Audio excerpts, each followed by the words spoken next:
Kësaj periudhës së 22 janarit edhe 5 marsit vinin vizitorë të panumër në Prekaz dhe të gjithë ata i priste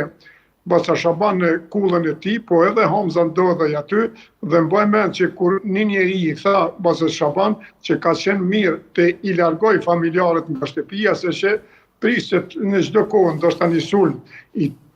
që mund të ketë pasoja të rënda, mirë, por Baca Shaban i tha atij që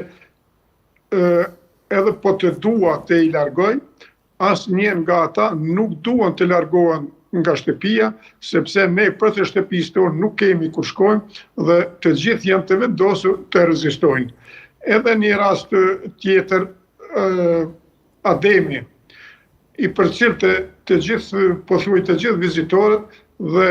të gjithë atyre i porosiste që të jenë të gatshëm, të armatosen, sepse ajo që u ka ndodhur jashtëve sot mund të ndodhë në krejt Kosovën dhe kështu të jemi më të përgatitur.